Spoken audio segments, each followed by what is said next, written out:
practice in Columbus, Ohio to come work for me. So he's, well, that crazy guy he is, ready to come work for me. And he's become a very close friend, and boy, he's a man of many talents. He's practicing law for quite some time. He served as a clerk for the federal judge. And while in private practice, Robert won 2 cases in the Ohio Supreme Court on election integrity issues. Pretty good, huh? His education spans across the United States. At England, he's a Ohio Wesleyan, Oxford University, and Capital University Law School alumnus.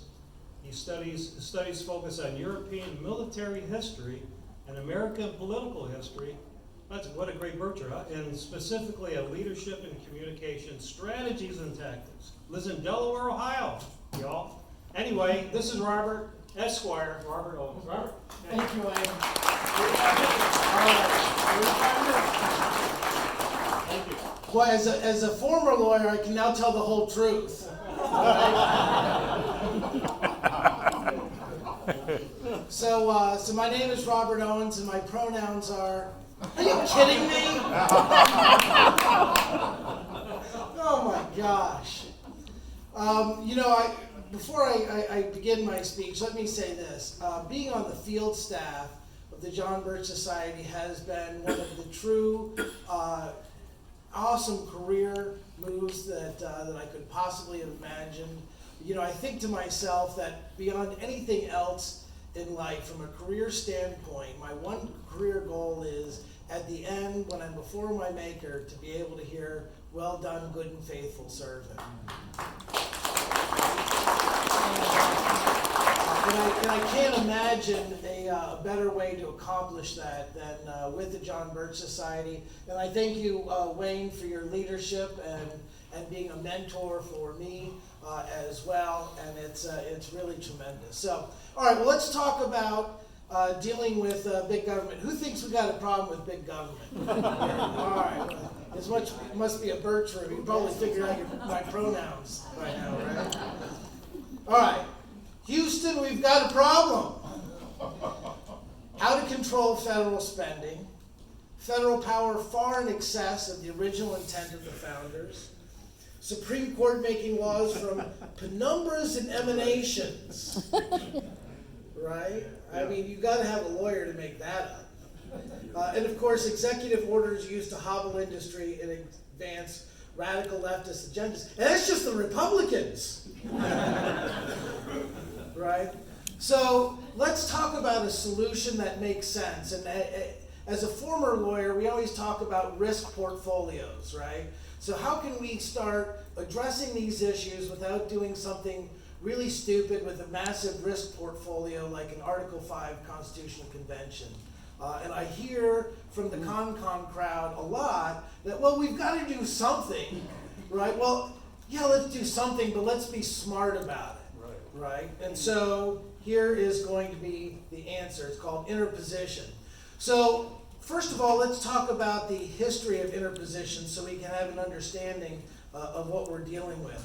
And there is a biblical foundation for this concept that I think is profound and that we can look to. So first of all, right from the Bible, and we can start there, Hebrew midwives refused to obey Pharaoh's order to kill male Hebrew babies, right? Now, Pharaoh was the law, and rightfully so. He was the ruler of Egypt, and so his word was the law, but the Hebrew midwives didn't follow that, and they were blessed by God for doing that, right? So we know that this is a process that is blessed by God. And it's not just something that we can look to our own history for, because it's been used by other heroes as well. So there's a moral, historical uses of interposition as well. A very famous example was Oskar Schindler, and he interposed himself to use his business to shield Jews from Nazi extermination camps, because he knew that he had to have a moral duty to put himself in a position to protect those from the law when it was wrong, and he knew it was wrong. All right, so let's bring this back to America, and we'll start having some some direct applications, because I'm told my time is short and we gotta get moving on this thing. All right, so first of all, in order to fully understand the use of nullification from a legal perspective in the United States, we have to understand a basis of sovereignty, and specifically state sovereignty. Now, after Yorktown, there was negotiations for a peace treaty, and in September 1783, King George III was forced to recognize his defeat by submitting to the Treaty of Paris, which ended all hostilities. Now, again, we look at these things as lawyers and we start looking at the terms, and in a contract, if you've seen contracts, right, it will spell out, who the parties to the contract are. And the treaty is a lot like a contract. And in this case, for the Treaty of Paris, it spelled out who the parties were. In fact, in Article 1, it states, in pertinent part, His Britannic Majesty acknowledges. And does it say the United States of America and then move on? No. It lists all 13 states in the Treaty of Paris. And he says all 13 states are acknowledged to be free, sovereign, and independent states. And so it's important to note that the birth certificate that we received as a nation specifically delineated all 13 states to be free and independent states. And it was understood that there would be limits on federal power. And they first had the Articles of Confederation, then they realized they needed to step that up a little bit with the convention in 1787. But if has anybody hopefully seen Overview of America or Video Overview of America? All right. If your hand's not up, please do check out Overview of America on our website. It is truly tremendous, and it will explain the difference between, zero power on the right or anarchy, 100% power on the far left, under fascism, communism, monarchy, whatever, however you want to call it. In the middle, we've got the proper limitation of government under a constitution, right? And that's where we need to be, and that's the sweet spot. So James Madison at the ratifying convention said that the powers of the federal government are enumerated. It can only operate in certain cases. It has legislative powers on defined and limited objects, beyond which it cannot extend its jurisdiction. And that was the promise it made, and that's the basis under which the Constitution was ratified. Now, interestingly, this concept really came out of the book of Exodus. And there's an interesting part in there in which Moses is running the country like a dictator, and Jethro, his father-in-law, says, Moses, what are you doing here? This is a mess, right? And so Jethro instructs him how to work out a system of government. And our founding fathers borrowed that, and they understood that the states are sort of jealous of their own sovereignty, and they're only ceding specific certain things, right? And we can see those in Article 1, Section 8 of the Constitution. Now, interestingly, and understand, I went to law school because I was terrible at math. Right? So we go to the Constitution, Article 1, Section 1, Sentence 1. Says all legislative powers are here invested in the Congress. Now, again, bad at math, so let me get some help here. If all are vested in Congress, how much is left over for the executive department? How much is left over for the Supreme Court? All right, I'm bad at math, so this doctrine of nullification was specifically addressed as well in the ratification process. Now, amazingly, I went through law school. We didn't read the Constitution once. Wow. Like, you read cases on the Constitution, you don't read the actual Constitution. And you certainly don't read the Federalist Papers or the Anti-Federalist Papers. And I'll tell you what, I think if you gave the Federalist Papers to most law school graduates, they wouldn't even know where to start figuring it out. But you understand, these were given to farmers in New York and in other places to try to sell them on the concept of the Constitution. So back at that time, there was a high degree of literacy and understanding of these concepts, which is really shocking now. So Alexander Hamilton in Federalist 28 points out if the people's rights are invaded by the state or the federal governments, they can make use of the other as an instrument of redress. James Madison in Federalist number 46 states that the state governments, with the people on their side, would be able to repel the danger of federal overreach. Now, a lot of these guys were lawyers, right? And they understood specifically that when you have a contract, and you can think of the Constitution as a contract, sometimes there's a breach, right? And so as lawyers, if we're doing our job right, we're supposed to anticipate what happens in the event of breach and what are the remedies for that breach, right? And so here, Hamilton and Madison both indicated what those possibilities for breach would exist. So nullification also has political application and implementation through two key amendments, the 9th and 10th Amendment. Now the 10th Amendment, I think sometimes people latch on to, but they forget the 9th Amendment, where it says the enumeration in the Constitution of certain rights shall not be construed to deny or disparage others retained by the people, right? And we have to understand that, hey, there are certain rights that we retain, even if they're not enumerated. The Founding Fathers wanted to be key about that. And of course, the 10th Amendment says the powers not delegated to the United States by the Constitution or prohibited by it to the states are reserved to the states respectively or to the people. And it's important to note as well this. In Article 6, third paragraph of the Constitution, it points out that state officials, state legislators, have a duty to have an oath to the U.S. Constitution, right? And that's important because states have a duty and an obligation to enforce the 10th Amendment and the 9th Amendment in Article 1, Section 8. And so if states are not doing their duty to impose interposition when the federal government overreaches, then they are in fact in dereliction of their oath. Now, nullification has notable uses in America. James Madison, Thomas Jefferson actually authored the first nullification bills that was in response to the Alien and Sedition Acts of 1798. And understand, I mean, the Bill of Rights was passed just 7 years before this, right? And so, you know, when we're dealing with these Convention of States people, I'll say, look, if Congress isn't following the current Constitution, what in the world makes you think they're going to follow one now, right? And Mark Meckler, the director of Convention of States, said, well, you know, if we passed it, you know, there'd be such political will that certainly they would follow it then. I'm like, do you not read history?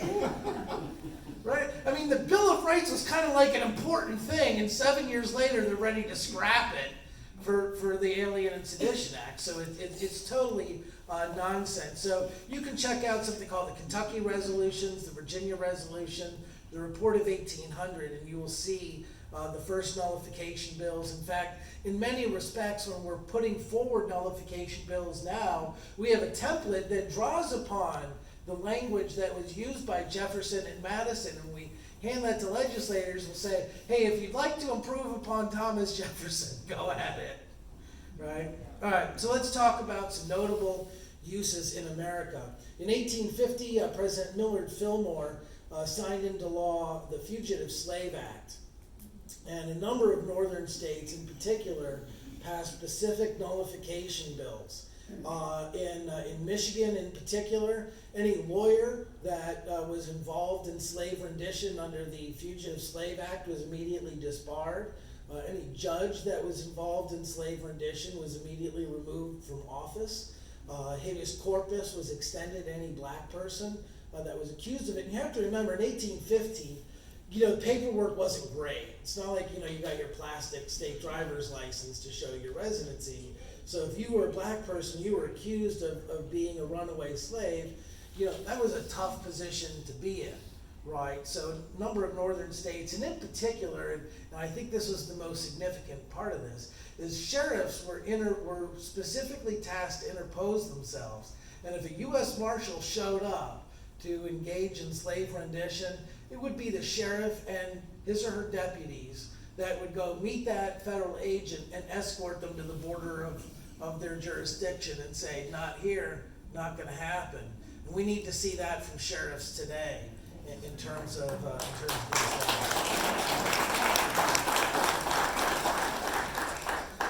So if you are into rolling a fatty and grooving out to some Snoop Dogg, you can thank Nullification as well.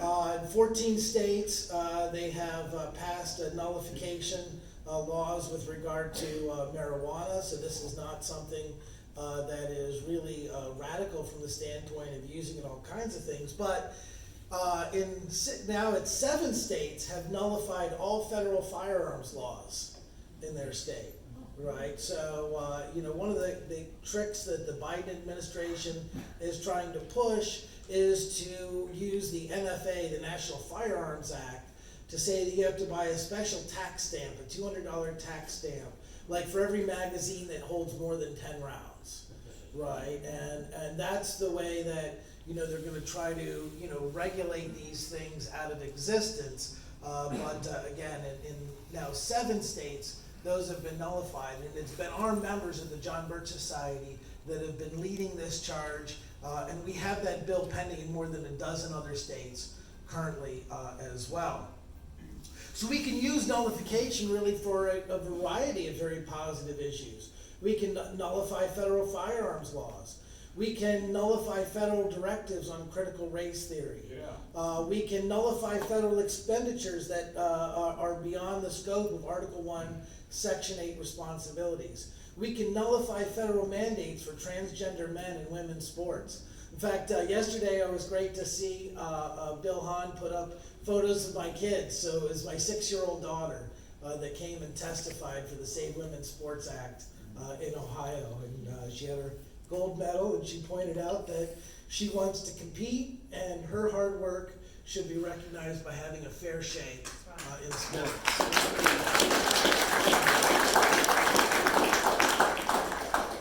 We can, and not only can, but should nullify the federal power grab over elections. You know, Article 2, Section 1 specifically states that state legislators make up the rules for how presidential elections should be run, right? And we cannot allow the federal government to usurp that. And of course, we can nullify federal Green New Deal policies, and we should.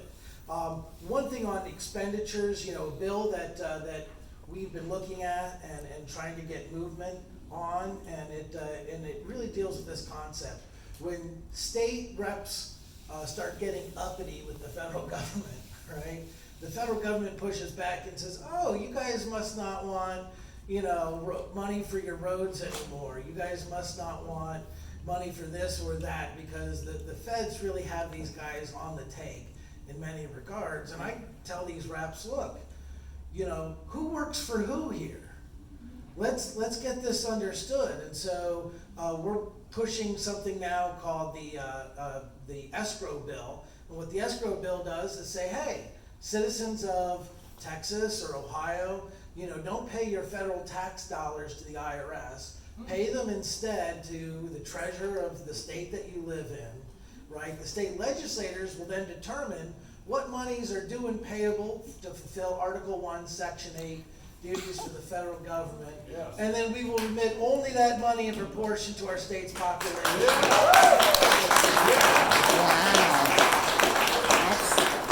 And let's remind them who's boss. No more NEA.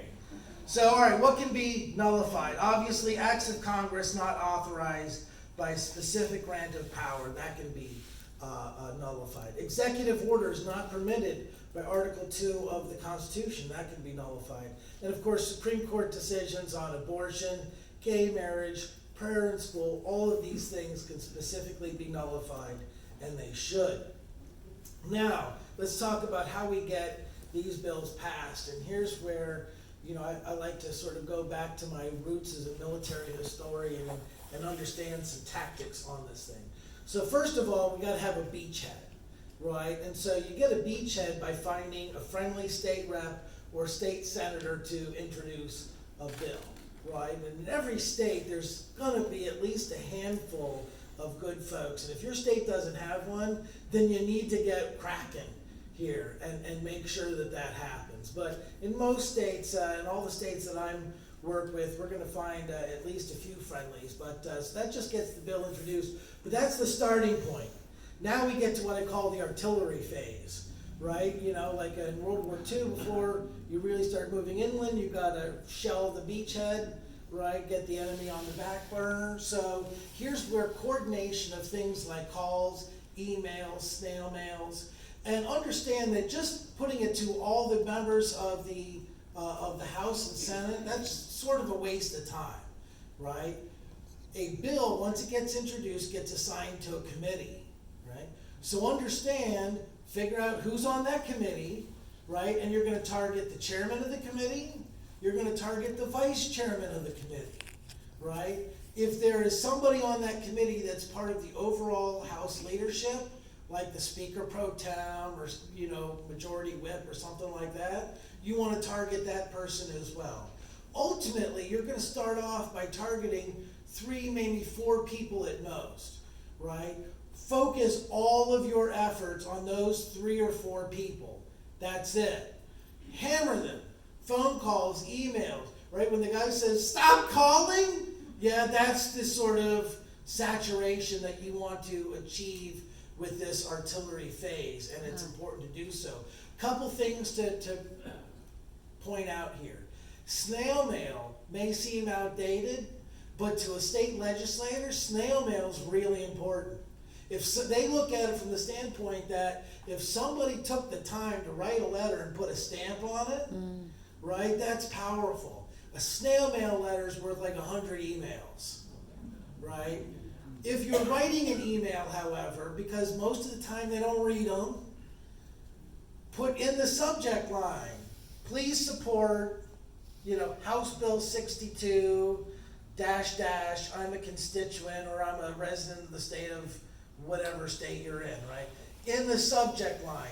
They're not gonna read the rest of it, so don't spend a lot of time writing a dissertation on the subject, because they're not gonna read it, right? Make best use of your time and put it in the subject line, because that's important. Phone calls are often critical, and sort of like the Democrats in voting, call early, call often, right? And don't, you know, lose that. Once you get the chairman to actually co-sponsor the bill, that's when you know you've made movement on it. Now you can start looking at the rest of the committee to figure out what votes are necessary to move the bill out of committee and get it going. Then, of course, once you get it through committee, we've got to get it onto the floor and moving. In most states, the Speaker of the House or the Senate President has green light, red light on the issue, right? If they don't green light it, doesn't matter, it doesn't go forward, right? So you've got to then put all the attention on every member of the House and Senate? No. Again, go back to that artillery phase, and everybody should be focusing on doing the same exact thing you did in committee, but just focused on the Speaker of the House. Just that one person, and hammer them with phone calls until hopefully they or she says, hey, no more, no mas, we'll have it for a vote, right? That's the process by which we start moving these bills and getting things done. One other thing to point out, you know how like cat memes, kitten memes play well on social media? I gotta tell you what, little kids play well with politicians, right? So letters that, you know, your kids, your grandkids sign off on in crayon, great, good stuff, right? That helps move the ball. And I've seen stuff where our members will, you know, instead of movie night or, you know, game night at home, they'll have America night with their kids, right? And they'll start putting together letter campaigns on various issues.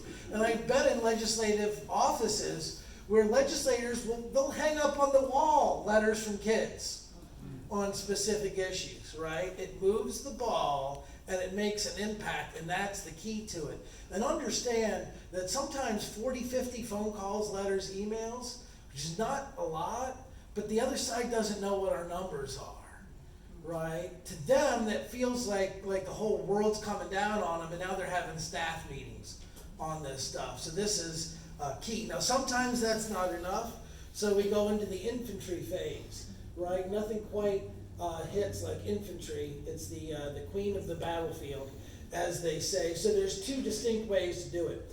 First of all, let me suggest this. I very strongly discourage rallies or public demonstrations.